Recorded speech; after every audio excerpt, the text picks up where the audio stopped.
2020년 가을 평소 알고 지내던 이유다 주머니가 본인도 얼마 전에 했다고 하시면서 건강은 미리미리 챙겨야 한다며 췌장 검사를 권했습니다.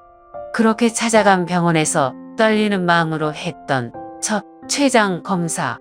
다행히 결과는 양호 한편이었습니다.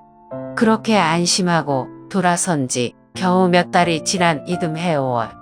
오른쪽 옆구리에 통증이 나타났고 등 쪽으로 당겨지는 느낌도 났습니다. 급한 마음에 찾아간 병원에서는 손쓰기 어려운 상황이라며 병명조차 알려주지 않고 대뜸 큰 병원으로 가라고만 했습니다.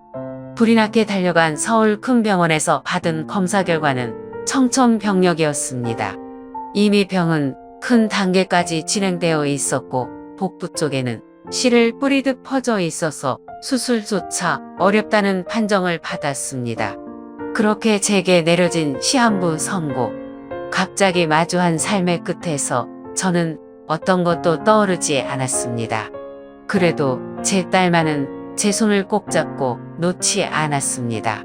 몇 날 며칠 여러 사례를 찾아본 끝에 딸은 제게 후코이단을 전해주었습니다. 그렇게 시작된 1차 치료. 저는 그때부터 후코이단을 먹기 시작했습니다.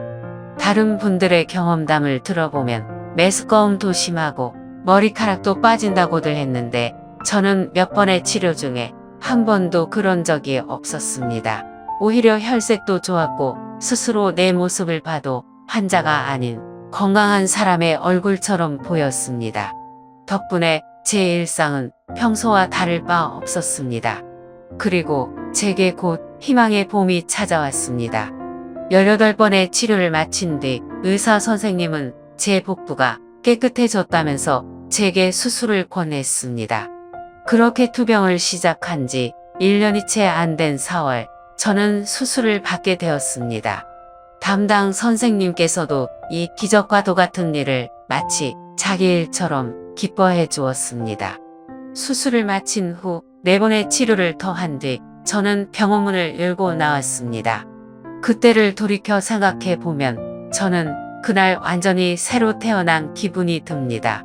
생과 사가 오가는 삶의 간절한 시점에서 포기하지 않았던 것, 후코이단을 만난 것 모두 그저 하늘에 감사드릴 뿐입니다. 저는 지금도 제 주변에 편찮은 분들을 만날 때마다 후코이단을 전하는 사람이 되었습니다. 그 어떤 순간에라도 용기를 잃지 않고 희망을 품는다면 분명히 새로운 삶이 기다리고 있을 것입니다. 모두의 건강을 기원합니다.